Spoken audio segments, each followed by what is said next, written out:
자수 재료에 대해서 오늘은 설명을 해드릴 거예요. 있어야 되는 것과 있으면 좋은 것에 대해서 알려드리도록 하겠습니다.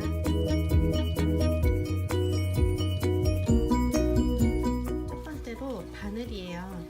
바늘은 종류가 여러 가지가 있는데 가장 많이 사용하는 거는 크로바사에서 나오는 혹은 튤립 여러 가지 그 자수 바늘을 만드는 회사가 있는데요. 그 중에서 이렇게 보시면은 호수가 다양하게 3호에서 9호까지 바늘이 나오는 건데, 바늘은 숫자가 작을수록 바늘 크기가 크고 굵고 바늘 길이가 커요. 그리고 반대로 숫자가 커질수록 바늘은 더 얇고 가늘고 바늘 길이는 더 작고, 그래서 실을 사용하실 때 두껍거나 실 가닥수를 늘릴 때는 3호에 가까운 바늘을 사용하시면 되고, 실을 한 가닥을 사용하시거나 얇은 실을 사용하실 때는 9호나 또 따로 10호까지 나오는 바늘이 있는 경우는 10호를 사용하시면 됩니다. 바늘 종류는 자수 바늘 같은 경우는 바늘 키가 다른 바늘에 비해서 좀 크고, 그 다음에 실을 잘 낄 수 있게 만들어져 있어요. 이렇게. 그리고 바늘 끝이 뾰족한 바늘이 있고, 지금 제가 따로 준비한 바늘은, 이 바늘은 우리가 흔히 말하는 십자수 바늘이에요. 그래서 끝이 둥그러요. 아까 바늘하고 비교를 해서 보여드리면, 긴 바늘이 뾰족한 바늘이고, 그 다음에 보이시나요? 이 위에 바늘이 둥근 바늘이에요. 둘 차이가 보이시죠? 우선 바늘이 뾰족한 바늘은 원단을 찌르기 좋고 통과하는 데 용이해요. 그래서 많이 사용하고, 이 둥근 바늘은 흔히 말하는 십자수에 많이 사용도 하지만, 나중에 자수를 많이 하시다 보면은 불리온 로즈 스티치라던가 그 다음에 케이스톤 스티치 같이 바늘을 감아서 이게 원단을 뚫고 지나가는 그 횟수보다 바늘을 감아서 완성하는 경우가 많은 스티치에 사용을 하시면은 조금 더 편하게 사용하실 수 있어요. 그래서 있으시면 좋고 없으셔도 상관은 없어요. 그래서 이 많은 바늘 중에 꼭 있어야 된다 하는 바늘은 이렇게 종류가 여러 가지 들어있는 바늘을 사용하시면 좋아요. 회사는 상관없고 그냥 다양하게 이렇게 사용하시다 보면 나중에 오래 하시다 보면 내가 선호하는 바늘이라던가 그 실 굵기 이런 게 있어요. 그럴 때 필요한 호수를 찾아서 그때 추가로 한 가지만 있는 바늘을 추가하셔가지고 사용하시면 좋을 것 같습니다.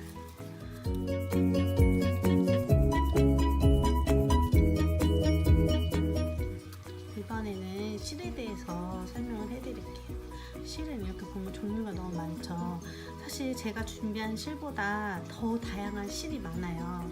하지만 이제 어떤 것들이 있는지 제가 가지고 있는 걸로 보여드리는 거고, 가장 많이 사용하는 실은 지금 제가 여기다 감아뒀는데, 여기 보시면 DMC라고 써여 있죠.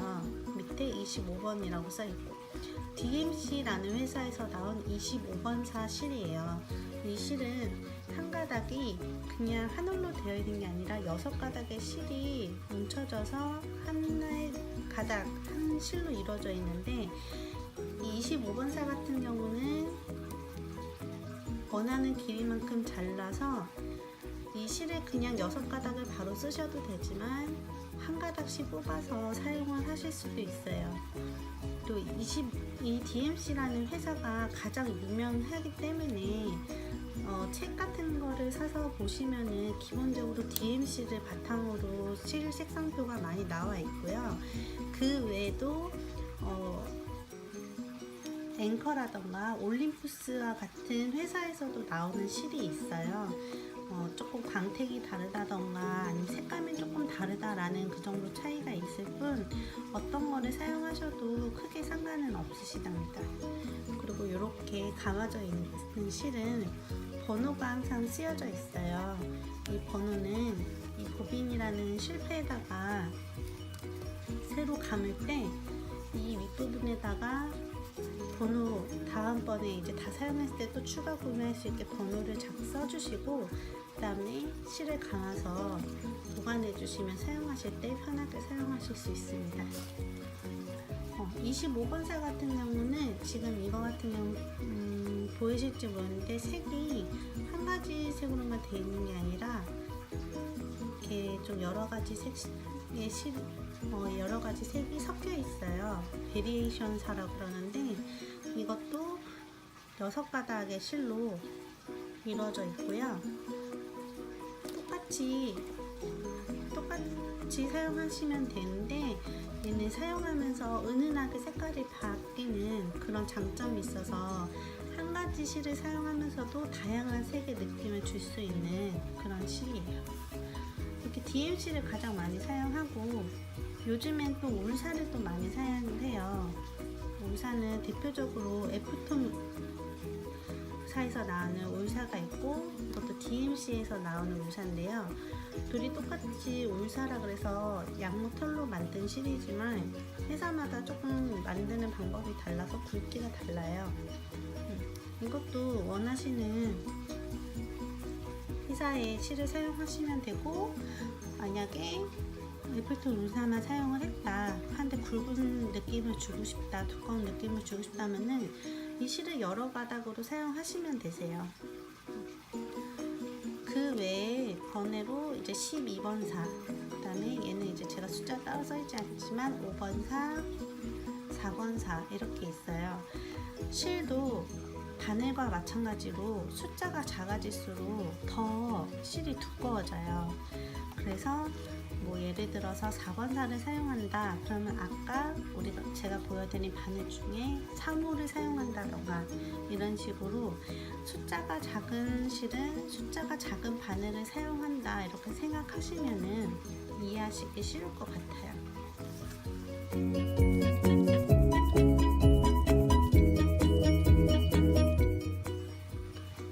수툴에 대해서 설명을 드릴 거예요. 수툴은 가장 크게 플라스틱 수툴과 나무 수툴이 있는데 가장 많이 사용하는 건 나무 수툴을 사용을 해요. 그 이유가 플라스틱 수툴은 색깔도 예쁘고 좀 저렴하긴 하지만 이 마찰력이 좀 없어서 원단을 잡아주는 힘이 약간 부족해요. 그러다 보니까 이제 술을 놓으면서 자꾸 원단을 잡아줘야 되는 번거로움이 있기 때문에 나무 수툴을 많이 사용을 하고 그래도 플라스틱 수툴을 사용하고 싶다 하시면은 플라스틱 수툴에다가 그것도 이제 안에 수툴보다는 이제 바깥 수툴에다가 원단 짜투리를 감아준다던가 마킹 테이프 같은 거를 감아주셔서 사용하셔도 크게 상관은 없으세요. 그리고 이제 수툴은 크기가 다양해요. 우선 여기서 기본적으로 보여드리는 제일 큰 거는 18cm, 지금 18cm 수툴이고 그 다음 15cm, 10cm, 그 다음에 7.5cm예요. 네, 여성분들이 많이 사용하시기에는 제가 봤을 때는 이 7.5cm나 10cm 정도가 가장 적당하고요. 조금 크게 사용하면 12cm까지도 괜찮은 것 같아요. 그런데 수툴이 너무 크면은 프랑스 자수 같은 경우는 원단을 뒤에서 잡고 이제 바늘로 원단을 뜨는 이런 자수 기법이 많기 때문에 수툴이 너무 커버리면은 내가 잡고 있는 데서 원하는 데까지 손가락이 잘 닿지 않거나 닿아도 수툴을 제대로 잡을 수 없어서 수가 예쁘게 나오지 않을 수도 있어요. 그렇기 때문에 한 손에 들어오는 작은 수툴을 사용하시면은 좋고 또 예를 들어서 브로치라던가 거울 같은 소품을 만드시는 자수를 놓을 때는 수툴이 커버리면은 이 수툴을 껴야 되는 원단의 크기가 필요해요. 그렇기 때문에 원단 소요량이 많겠죠.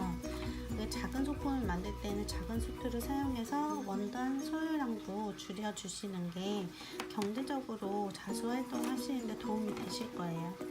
네, 큰 수틀은 대부분 장식하실 때 많이 사용하시고, 뜨는 자수가 아니라 그냥 넣다 뺐다 하는 이런 한 땀 한 땀 자수를 놓으실 때는 큰 수틀을 사용하셔도 크게 상관은 없으세요. 이거는 개인 기호에 따른 선택이기 때문에 하시면 되고, 지금 이 수틀 같은 경우는 대나무로 만들어진 수틀이에요.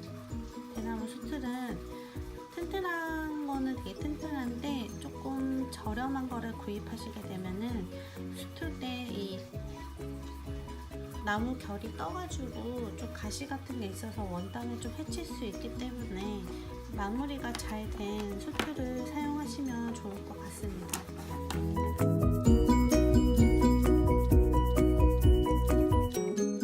네, 원단에 대해서 설명을 드릴게요. 원단은 가장 많이 사용하는 게 린넨, 마 이런 무지천을 많이 사용하고요. 캔버스 같은 원단을 사용하셔도 되는데 너무 두꺼운 원단 같은 경우는 바늘이 넣고 빼고 하는 데 있어서 손이 조금 아플 수 있기 때문에 적당한 두께의 원단을 사용을 하시고, 원단을 구입하시는 사이트 같은 데 보시면 원단 20수, 30수와 같이 사용하시는 게 가장 무난하고 좋으세요. 이제 원단도 숫자가 커질수록 실이 원단의 두께가 얇아지는데요. 특히 60수, 80수와 같은 경우는 실크에 가깝기 때문에 수를 놓는데 매우 힘들고 부적합할 수 있어요. 그렇기 때문에 가장 초보자분들이 먼저 사용하시기 좋은 원단이 린넨 20수 또는 30수, 그리고 마, 면 혼방 같은 원단을 사용하시면 좋을 것 같아요. 그리고 처음 사용하실 때는 하얀색이나 하얀색이나 내추럴과 같은 미색의 원단을 사용하셔야 수를 놓을 때 색을 선택하는 데 있어서 크게 부담이 없고 좀 잘 어울리는 편이고요. 좀 하시다 보면은 이 미색의 원단이 밋밋해서 싫다 하시면은 뭐 분홍색이라던가 노란색, 초록색, 검정색과 같이 색이 들어있는 무지 원단을 사용하셔도 무방합니다. 그리고 또 요즘에는 체크무늬나 스프라이트 같이 은은하게 뒷배경이 되어 있어서 수를 놓았을 때 뒷모양이 좀 포인트가 되게 하는 경우도 있으니 그냥 하시다 보면 좋아하시는 원단에다가 수를 놓으시면 된다 이렇게 생각하실 수 있을 것 같아요.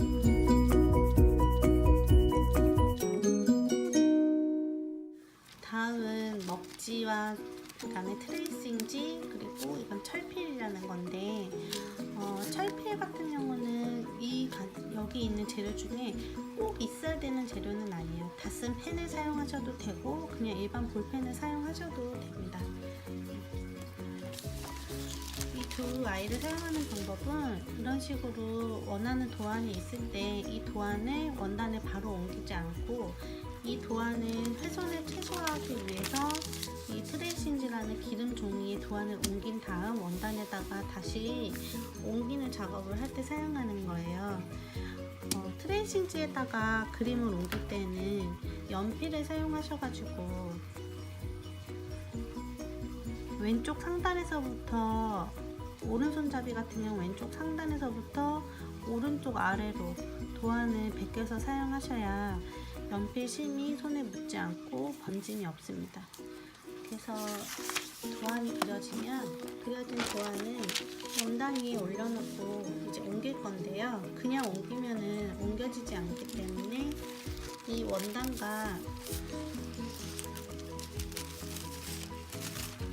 트레이싱지 사이에 먹지를 깔고 그 다음 위에 트레이싱지를 올려서 다시 이 그림을 똑같이 그려주시면 돼요.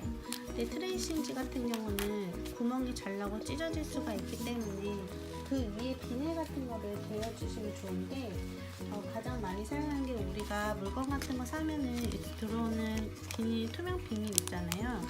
이런 거를 위에다 그냥 올려두시고 철필이나 아니면은 끝이 둥근 볼펜을 사용해서 따라 그려주시면 됩니다. 이런 식으로 그려주시면 뒤편에 원단에 제가 그린 도안이 자국이 나서 옮겨지는 이런 식으로 사용하실 수 있는 도구예요. 먹지 같은 경우는 제가 지금 보여드린 거는 검정색 먹지로 물에 안 지워지진 않지만 조금 너무 힘을 과하게 주면은 그 자국이 남을 수가 있어요. 근데 이 자국을 가릴 수 있는 술을 놓으시면 크게 상관이 없지만, 예를 들어서 러닝 스티치와 같이 땀이 좀 떨어져 가지고 보일 수 있다 하시면은 좀 보기 안 좋겠죠. 그래서 그럴 때는 먹지를 사용하기 전에 이 먹 부분을 마른 걸레나 아니면은 두루마리 휴지 같이 휴지로 한번 쑥 훑어서 먹을 털어 주신 다음에 사용하시면 좋으시고, 그래도 지워지지 않는 것 같다, 난 잘 못 지우겠다 하시는 분들은 크로마사에서 나오는 먹지 중에 이렇게 스프레이 그림이 그려져 있는 먹지가 있어요. 이건 지금 파란색 먹지인데, 얘도 그 수성펜과 마찬가지로 물에 닿으면 지워지는 그런 먹지예요. 그래서 이게 조금 가격이 비싸긴 한데, 이거를 사용하셔서 그리시면은 좀 전에 보여드렸던 이 검정색 먹지에 비해서 그림이 잘 지워지기 때문에 있으시면 좋을 것 같아요. 수정을 할 때, 도안을 수정할 때 쓸 수 있는 펜들을 말해요. 예를 들어서 도안이 이렇게 그려져 있는데 뭔가 부족하다던가 추가하고 싶다던가 수정을 하고 싶다 했을 때 사용하는 펜들입니다. 지금 제가 갖고 있는 펜 중에 보라색은 기화성 펜으로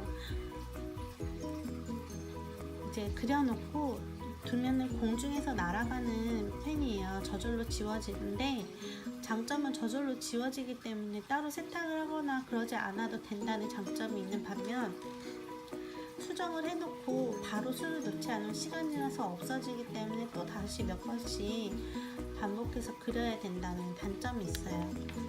그리고 이 파란색 펜이 가장 많이 사용하는 수성펜이에요. 이 수성펜은 이렇게 원단에다가 바로 그리시고 스프레이로 물을 뿌려주거나 원단을 물에 담갔다 빼면은 물로 인해서 지워지는 펜이에요. 물로 지워지긴 하지만 원단에 장시간 그려놓고 세탁을 하면 지워지지 않는 경우도 있으니 최대한 빨리 사용하시고 지우시는 게 좋고, 간혹 가다가 물로 세탁을 하고 나서 원단이 말랐을 때 파란색이 다시 올라오는 경우가 있어요. 그럴 경우에는 다시 한번 물에 넣었다 빼면 지워지니까 너무 신경 안 쓰셔도 돼요. 그리고 이 펜은 열사펜이라 그래가지고 그냥 사용했을 때 보면은 일반 볼펜이랑 별반 차이가 없어요. 지금 제가 검정색으로 그려놓은 거는 볼펜으로 그린 건데요. 이 열사펜 같은 경우는 뭐 검정색, 파란색, 빨간색, 흰색과 같이 다양한 색이 나오고, 열로 인해서 지워지는 펜이기 때문에 뒤편에서 다리미로 다려주거나 드라이기로 바람을 쐬어주면 그 열로 인해서 지워지는 펜입니다. 그리고 가위가 있는데요. 가위는 당연히 실을 자르는 가위랑 원단을 자르는 가위를 따로 사용을 하셔야 돼요. 원단을 사용하는 가위로 실을 자르거나 하면은 미세하게 칼날이 마모가 돼가지고 나중에 원단을 자를 때 불편함이 있을 수 있기 때문에 원단을 자르는 가위와 실을 자르는 가위를 구분해서 사용하시면 좋고, 실을 자르는 가위 같은 경우는 그 어떤 가위를 사용하셔도 크게 상관은 없지만, 공예 가위 같은 경우는 끝이 조금 뾰족해요. 그래서 실을 자르기도 용이하고, 스티치 중에 스미드나 스티치 같이 약간 이렇게 보풀을 만드는 스티치가 있는데, 그 끝을 자르고 실을 다듬을 때, 그리고 또 컷워크 같이 구멍을 내서 하는 자수 같은 경우도 원단 구멍을 작게 잘 자르기 위해서는 끝이 뾰족한 가위를 사용하시는데 불편함 없이 자수를 놓으실 수 있습니다. 재료 중에 마지막으로 있으면 좋은 재료 중에 하나가 이제 골무인데요. 골무는 일반적으로 우리가 링으로 돼가지고 여기 끼는 골무 말고 이 손가락 끝에 쓰시는 골무가 좋아요. 잘 빠지지 않는 바늘이라던가 이런 거 있을 때 좀 힘을 더 줘서 잘 빠지게 해주고, 평소에는 없어도 크게 문제가 되진 않는데 불리온 스티치라던가 캐스트온 스티치 같이 이렇게 바늘에 실을 감고 빼는 과정에서 힘이 들어가는 경우에는 조금 손가락 끝이 아프고 땀이 있으신 분들 같은 경우는 많이 힘들 수 있어요. 그렇기 때문에 좀 힘을 덜 들이기 위해서 두 번째 손가락, 검지손가락에 맞는 골무를 착용을 하셔서 실리콘 재질로 된 골무를 착용하셔서 사용하시면은 조금 더 편하게 하실 수 있습니다.